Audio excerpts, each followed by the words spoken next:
Welcome to Rob Schmitt Tonight. Brace yourself. Kamala Harris actually took questions from the media late this afternoon. Yes, it did happen.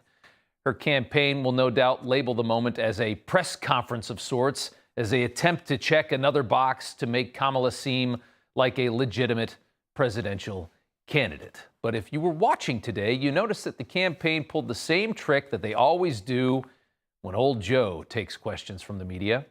Kamala's handlers called on specific Kamala-friendly reporters. Only 3 were allowed to ask a question, and of course, they were the biggest, juiciest softballs that she ever could have hoped for.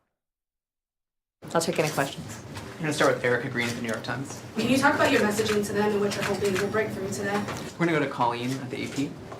Hi, Madam Vice President, do you think that Republican voters, and specific women voters, will be more likely to vote for you because of the fall of Roe? We have time for one more. Andrea at Reuters right here. Hi, so Elon Musk is giving away $1 million a day to voters who sign a petition.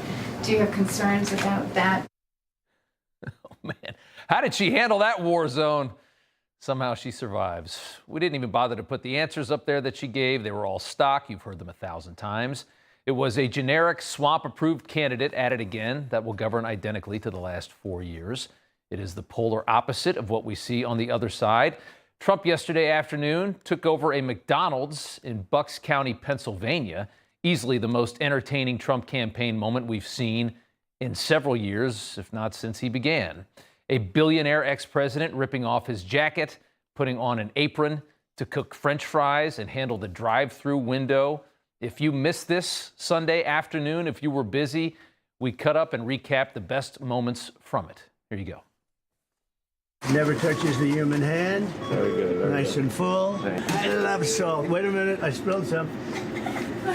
I'm very superstitious. It's going to be the best you ever. I made it myself. Harry, look at this guy. I'm not going to mess with him. This is fun. I could do this all day. I wouldn't mind this job.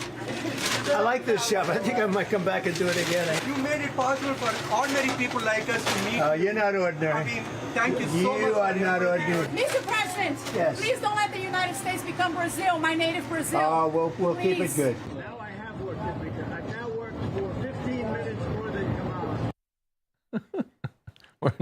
We're never going to see this again, so I hope you guys are enjoying it. We'll never see this again.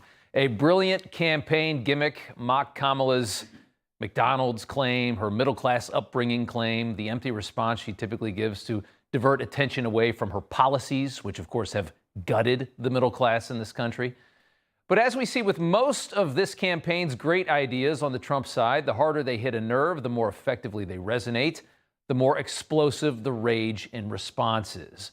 The Trump McDonald's visit is now somehow an exploding controversy. Newsweek shocking the world today when they reported that a full shift generally implies 8 to 9 hours of work. Yet posts circulating suggest that Trump worked there for less. Yes, we have breaking news. Donald Trump really doesn't work at McDonald's. Try to digest that if you can. And he didn't just randomly appear and hijack the restaurant and force his way into the kitchen either. This was actually planned ahead of time, which the Washington Post felt it needed to be reported as such, as a stage-managed campaign stop. Oh, thank you, Washington Post. We had no idea. We thought he just showed up and commandeered the kitchen.